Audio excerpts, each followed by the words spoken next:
திருச்சியில் குடிசை மாற்று வாரிய வீடுகளை இடிக்க எதிர்ப்பு தெரிவித்து பொதுமக்கள் போராட்டம் நடத்தினர். திருச்சி மாவட்டம் பாலக்கரை பீச்சாங்குளத்தில் தமிழ்நாடு குடிசை மாற்று வாரியம் சார்பில் 70 ஆண்டுகளுக்கு முன்பு அடுக்குமாடி கட்டடம் கட்டப்பட்டது.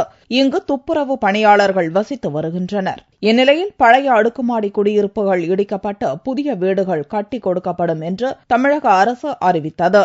அதன் பேரில் பீச்சாங்குளத்தில் உள்ள அடுக்குமாடி குடியிருப்பு வீடுகளை இடிக்க வியாழக்கிழமையன்று அதிகாரிகள் புல்டோசர் உட்பட வாகனங்களுடன் வந்தனர். இதை அறிந்த அப்பகுதி மக்கள் வீடுகளை இடிப்பதற்கு எதிர்ப்பு தெரிவித்து வாகனங்களை முற்றுகையிட்டனர். தாங்கள் குடியிருக்கும் வீடுகள் நல்ல நிலையில் இருப்பதாகவும் வீடுகளை இடிக்க அனுமதிக்க மாட்டோம் என்றும் வலியுறுத்தினர். எங்களுக்கு குடியிருப்புகள் எல்லாமே நல்லா இருக்கு. நாங்க இங்க எல்லாமே 390 வீடு குடியிருப்பு துப்புரவு பணியாளர்கள். நாங்க அதுல இருக்கிற பராமரிப்பு அந்த வீட்டை வச்சு டைல்ஸ் போட்டு போர் போட்டு எல்லாம் பராமரிச்சு வச்சிருக்கோம். இப்ப என்ன பண்ணனா அம்மா அவங்க போட்ட திட்டத்தின் மூலமா குடியிருப்பு வீட்டு வசதி வர அவங்க வந்து வீடுகளை இடிக்கணும் அப்படின்னு சொல்லிட்டு கடந்த ஒரு வருஷமா எங்கள்கிட்ட பிரச்சனை பண்ணிட்டு இருக்காங்க.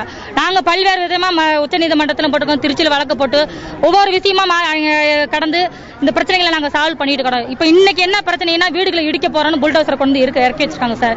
நாங்க வீடுகளை இடிக்க விட மாட்டோம். அவங்க கொடுத்த வீடு வந்து 580 வீடு, இங்க இருக்கிறவங்க 1000க்கு மேல இருக்காங்க. அப்ப வந்து 580 வீடு கட்டினா மீதி இருக்கிற ஜனங்க எங்க போவாங்க? எங்களோட சொந்த இடம் எங்களுக்கு பத்திரம் போட்டு கொடுத்துட்டாங்க.